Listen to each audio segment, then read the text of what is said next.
Super mummy.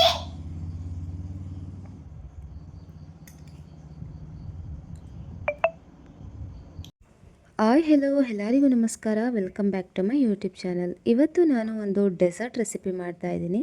ಅದೇ carrot halwa. ತುಂಬ simple and ಯಮ್ಮಿಯಾಗಿರ್ತಕ್ಕಂತಹ halwa ಇದು. ಎಲ್ಲರೂ ಮಾಡ್ತಾರೆ. Simple method. ನೀವು ಸಹ ಮಾಡ್ಕೊಂಡು ತಿನ್ನಿ. ಬನ್ನಿ ನೋಡೋಣ ಹೇಗೆ ಮಾಡೋದು ಅಂತ. ನಾನಿಲ್ಲಿ 1.5 kg ಕ್ಯಾರೆಟ್ಸ್ನ ತೊಗೊಂಡ್ಬಿಟ್ಟು ಅದರದ್ದು ಸಿಪ್ಪೆ ಎಲ್ಲ ಪೀಲ್ ಮಾಡ್ಕೊಂಡ್ಬಿಟ್ಟು ಚೆನ್ನಾಗಿ ವಾಶ್ ಮಾಡಿ ಒಂದು ಪ್ಯಾನಿಗೆ ಹಾಕಿ ಇಟ್ಕೊಂಡಿದ್ದೀನಿ. ಈಗ ಇದನ್ನು ನಾವು ಸಣ್ಣದಾಗಿ ಕಟ್ ಮಾಡ್ಕೊಂಡಿದ್ದೀನಿ. ನಾನು ಸಣ್ಣದಾಗಿ ಕಟ್ ಮಾಡಿ ಆಮೇಲೆ ಮಿಕ್ಸ್ಚರ್ ಜಾರ್ಗೆ ಹಾಕ್ಕೊಂಬಿಟ್ಟು ಗ್ರೈಂಡ್ ಮಾಡ್ಕೊತೀನಿ. ನೀವು ಬೇಕಾದ್ರೆ ತುರಿದು ಕೂಡ ನಾವು ಮಾಡ್ಕೊಬೋದು.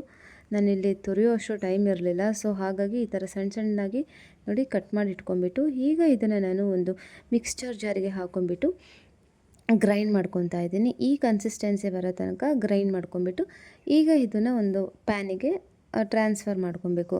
ನೆಕ್ಸ್ಟ್ ಇನ್ನೊಂದು ಮಿಕ್ಸ್ಚರ್ ಜಾರಿಗೆ ಒಂದು 10ರಿಂದ 15 ಬಾದಾಮನ್ನ ಹಾಕ್ಕೊಂಬಿಟ್ಟು ಗ್ರೈಂಡ್ ಮಾಡ್ಕೊಬೇಕು. ಅದಕ್ಕೆ ಸ್ವಲ್ಪ ಹಾಲನ್ನ ಸೇರಿಸಿ ಗ್ರೈಂಡ್ ಮಾಡ್ಕೊಂಬಿಟ್ಟು ಪಕ್ಕದಲ್ಲಿ ಸೈಡಲ್ಲಿ ತೆಗೆದಿಟ್ಕೊಬೇಕು. ನೆಕ್ಸ್ಟ್ ಒಂದು ಪ್ಯಾನ್ನ ಗ್ಯಾಸ್ ಮೇಲೆ ಇಟ್ಕೊಂಡ್ಬಿಟ್ಟು ಅದು ಬಿಸಿ ಆದಮೇಲೆ ಅದಕ್ಕೆ ನಮಗೆ ಬೇಕಾದಷ್ಟು ತುಪ್ಪ, ನಾನಿಲ್ಲಿ 2 ಸ್ಪೂನಷ್ಟು ತುಪ್ಪ ಹಾಕ್ಕೊಂಬಿಟ್ಟು ಮಿಕ್ಸರ್ ಮಾಡಿ ಇಟ್ಕೊಂಡಿದ್ದೀನಲ್ಲ ಗ್ರೈಂಡ್ ಮಾಡಿ, ಆ ಕ್ಯಾರೆಟ್ನ ಹಾಕ್ಕೊಂಬಿಟ್ಟು ಚೆನ್ನಾಗಿ ಫ್ರೈ ಮಾಡ್ಕೊಬೇಕು.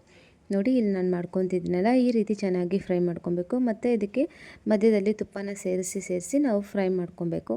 ಇವಾಗ ಅದು ಆಲ್ಮೋಸ್ಟ್ ಫ್ರೈ ಆಗ್ತಾ ಬಂತು. ಈಗ ಇದಕ್ಕೆ ನಾನು ಒಂದು 2ರಿಂದ 3 ಕಪ್ ಹಾಕ್ಕೊಂಡಿದ್ದೀನಿ ನಾನು ಹಾಲು ಹಾಕ್ಕೊಂಬಿಟ್ಟು ಮತ್ತೆ ಎಲ್ಲ ಮಿಕ್ಸ್ ಮಾಡ್ಕೊಂಬಿಟ್ಟು ಮತ್ತೆ ಬೇಯಲಿಕ್ಕೆ ಬಿಡಬೇಕು. ಇದು ನೋಡಿ ಈಗ ಎಲ್ಲ ಚೆನ್ನಾಗಿ ಮಿಕ್ಸ್ ಆಗಿದೆ. ಈಗ ನಾನು ಇನ್ನೂ ಒಂದು ಸ್ವಲ್ಪ ಹಾಲು ಹಾಕ್ಕೊತಾ ಇದ್ದೀನಿ. ಹಾಲೆಲ್ಲ ಹಾಕ್ಕೊಂಬಿಟ್ಟು ಚೆನ್ನಾಗಿ ಮಿಕ್ಸ್ ಮಾಡ್ಕೊಬೇಕು. ಎಲ್ಲ ಮಿಕ್ಸ್ ಆಯ್ತು. ಈಗ ಇದಕ್ಕೆ ನಾನು ರುಚಿಗೆ ತಕ್ಕಷ್ಟು, ನಮಗೆ ಮೈಲ್ಡಾಗಿ ಬೇಕಂದರೆ ಮೈಲ್ಡಾಗಿ, ಇಲ್ಲಾಂದರೆ ನಮಗೆ ಜಾಸ್ತಿ ಸ್ವೀಟ್ ತಿಂತೀವಿ ಅಂದರೆ ಜಾಸ್ತಿ ಶುಗರ್ ಹಾಕ್ಕೊಬೋದು.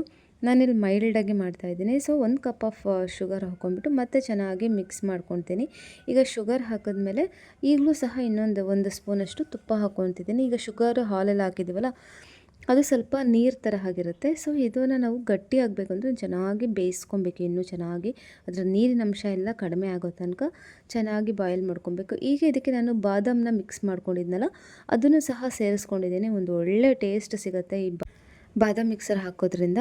ಸೊ ನೆಕ್ಸ್ಟು ಎಲ್ಲ ಒಂದು ಕನ್ಸಿಸ್ಟೆನ್ಸಿ ಬರೋ ತನಕ ಚೆನ್ನಾಗಿ ಮಿಕ್ಸ್ ಮಾಡಿ ಲಿಡ್ ಕ್ಲೋಸ್ ಮಾಡ್ತಾಯಿದ್ದೀನಿ. ಈಗ ನಾನು ಇದಕ್ಕೆ ಡ್ರೈ ಫ್ರೂಟ್ಸ್ನ ಈ ಥರ ಕಟ್ ಮಾಡಿ ಇಟ್ಕೊಂಡಿದ್ದೇನೆ ನೋಡಿ. ನೆಕ್ಸ್ಟ್ ನಾನು ಇದು ಆಯ್ತಿದ್ದು ಆಲ್ಮೋಸ್ಟು. ಇವಾಗ ನೋಡಿ ನೀರೆಲ್ಲ ಸ್ವಲ್ಪ ಬಿಟ್ಕೊಂಡು ಕಡಿಮೆ ಆಗ್ತಾ ಬಂತು. ಈಗ ಮತ್ತೆ ಸ್ವಲ್ಪ ತುಪ್ಪ ಹಾಕ್ಕೊಂಬಿಟ್ಟು ಮತ್ತೆ ಒಂದು ಸರಿ ಎಲ್ಲ ಮಿಕ್ಸ್ ಮಾಡ್ಕೊತಾ ಇದ್ದೀನಿ. ಇದು ಆಲ್ಮೋಸ್ಟ್ ಗಟ್ಟಿ ಆಗ್ತಾ ಬಂತು. ಕನ್ಸಿಸ್ಟೆನ್ಸಿ ಬಂದಿದೆ, ಕರೆಕ್ಟ್ ಕನ್ಸಿಸ್ಟೆನ್ಸಿ. ಈಗ ಇದಕ್ಕೆ ನಾನು ಈಗ ತೋರಿಸಿದ್ನಲ್ಲ ಈ ಡ್ರೈ ಫ್ರೂಟ್ಸ್ನ ಹಾಕ್ಕೊತಾ ಇದ್ದೀನಿ ಮೇಲ್ಗಡೆ. ನೋಡಿ ಇದನ್ನೆಲ್ಲ ಹಾಕ್ಕೊಂಬಿಟ್ಟು ಮತ್ತೆ ಒಂದು 2 ನಿಮಿಷ ಬಾಯ್ಲ್ ಮಾಡಿಕೊಂಡ್ರೆ ಸಾಕು. ಈಗ ಇದು ಆಲ್ಮೋಸ್ಟ್ ಆಗ್ತಾ ಬಂತು, ಆಯಿತು ಅಂತಲೇ ಆಯಿತು. ಈಗ ನೋಡಿ ಈಗ ನಾವು ಈ ಪ್ರೊಸೆಸಲ್ಲಿ ಶುಗರ್ ಎಲ್ಲ ಕಡಿಮೆ ಇದೆಯಾ ಜಾಸ್ತಿ ಇದೆಯಾ, ಕಡಿಮೆ ಇದ್ದರೆ ಶುಗರ್ನ ಮತ್ತೆ ಹಾಕ್ಕೊಂಬಿಟ್ಟು ಮತ್ತೆ ಒಂದು 10 ನಿಮಿಷ ಬೇಯಿಸಬೇಕಾಗುತ್ತೆ. ನನಗೆ ಎಲ್ಲ ಕರೆಕ್ಟ್ ಇತ್ತು. ಫುಲ್ಲು ತುಂಬ ಟೇಸ್ಟಿ ಆ್ಯಂಡ್ ಎಮ್ಮಿಯಾಗಿರ್ತಕ್ಕಂತಹ ಕ್ಯಾರೆಟ್ ಹಲ್ವಾ ರೆಡಿ ಆಯಿತು. ತುಂಬಾ ಚೆನ್ನಾಗಿ ಬಂತು. ನಮ್ಮ ಪಾಪಗೂ ತುಂಬ ಇಷ್ಟ ಆಯಿತು.